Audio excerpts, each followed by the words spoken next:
let's kick it off with Ricky Pearsall, right? When you're watching Okay. Pearsall, it jumps out. I mean, he's a crisp route runner, right? He's Hmm. got all the head fakes, the shoulder fakes, like the route running looks good. That being said, Grant, first round, like the players you see him comp to, right? Who Yeah. Adam Thielen, undrafted, Julian Edelman, seventh round pick. Like it felt Yeah. rich. Usually round one, you're gonna draft a receiver. Like I want that alpha, height, weight, speed, kind of can do it all, the X receiver. Like that's not Ricky. That being said, I don't hate the pick, because I like the route running. That being said, you know why they picked him, Grant?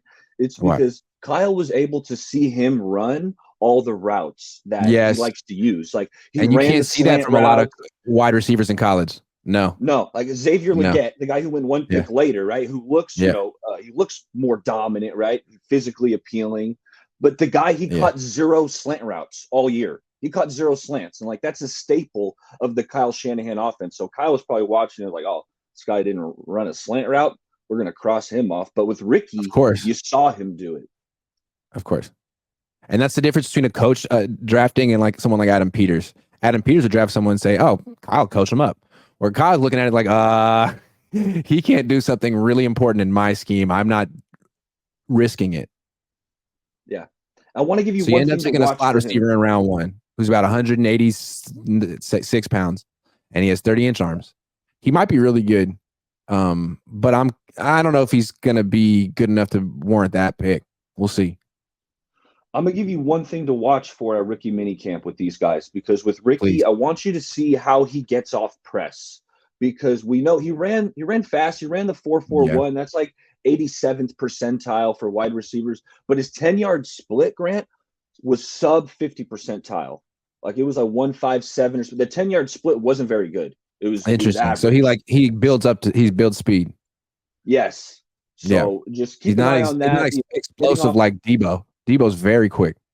I didn't see him, as soon as the ball snapped, I didn't see him accelerating at the line, to really kind of blow by a guy. So let me know how he's getting off press. But Well, real quick, just to remind you, they're not allowed to press. If they press, they get in trouble and they'll lose OTA days. That's right. But eventually we'll find out. So they don't have. Yeah, Lenore did that. Remember, he pressed, he put it on. Is it Ricky minicamp? I think he did it at. Yeah. So maybe they'll do it, and I'll have to covertly talk about it. Probably not though. No, don't do that. Don't I don't want to get him in trouble. I don't want to get him in trouble. No, yeah, we don't want that. But Renardo Green, right, the second pick, the corner. What I like about him, he's sticky in man coverage. Everyone knows that he was really good against Malik Neighbors, held him to 2 catches in that LSU game. He's a good tackler.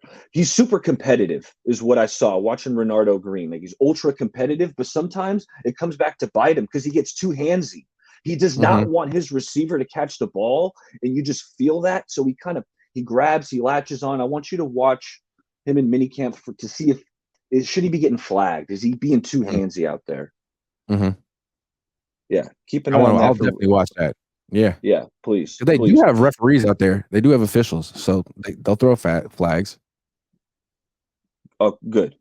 And I like the Dominic Puni pick. I think he's really good. He's got as soon as you watch the film at Kansas, you just see the wide body. Like if you're going to beat Puni, you got to take the long route to get around him. He's got that Aaron Banks build. So, I did watch him versus Texas, and I thought he held up really well. Texas had a really good D line. So I like what I've seen so far. I want to see just what position they have him play. Like, is he playing left guard, right guard? I'm curious to see if they have him at right guard.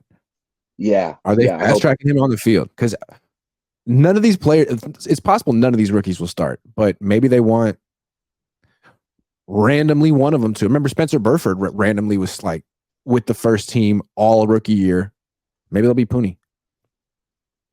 It could be. Yeah, no, I like Puni.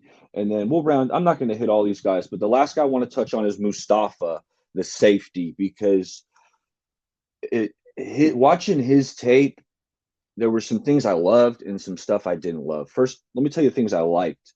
The way this guy triggers against the run to get downhill, like he explodes downhill. His acceleration's phenomenal. It's reminiscent of like a Bob Sanders. I'm trying to, is he Bob Sanders or is he Carl Joseph? Or is he somewhere in between? Because he's short, he's thick, he's got that. But theoretically, he's going to help the run defense when he comes in. Yes. Yes, he's a Yes. run defender, and that leads to my Yeah. concern. And what I want you to watch for is his Yeah. coverage because Yeah. I saw at Wake Forest, Grant. I saw him guarding a lot of grass, like in zone Okay. coverage. He's covering grass out there. Like I watched him versus Pitt, the first touchdown. You know, the receiver's running a post route right into his zone, and he's just like tunnel vision at the quarterback, and it's like, dude, there's someone running right next to you. Like, pick him up. Yeah. So the zone coverage is something. You know, I'm still watching these guys and learning more. But so far, I love him against the run. He's aggressive. He's quick. He plays downhill.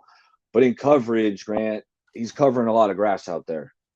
It'll be interesting. I mean, they have a year to coach him up. He's not going to start right away. They have Talanoa for another year, but it's going to be interesting to see how they use him.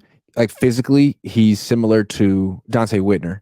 And again, Brandon Staley's here. He's a Vic Fangio disciple, and I wonder if they're sort of if like Staley's sort of looking at these players through a Fangio lens and seeing him like, I'm back. Can you see me? As a potential Dante Whitner, like 2.0 kind of guy.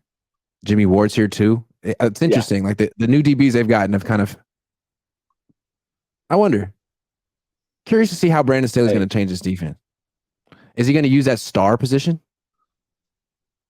Yeah, man, that's why I wanted Cooper, man, round one. I was hoping it was Cooper because I thought he could be kind of that slot, that star, kind of do it all. But hey, what's done is done. Ricky was the pick. But Grant, that's all I got for you. Hey, you know, I love to shout out the chat. Your chat's always live. Hey, check me out. You know, Monday I'm going live with Krug. So I got Krug coming on. We're going to break down these draft picks further in depth. So I'd love to have some more people hop over there. But Grant, hey, you're the man. Appreciate you. And, you know, we'll talk soon. Talk soon, man. Appreciate you. Great call.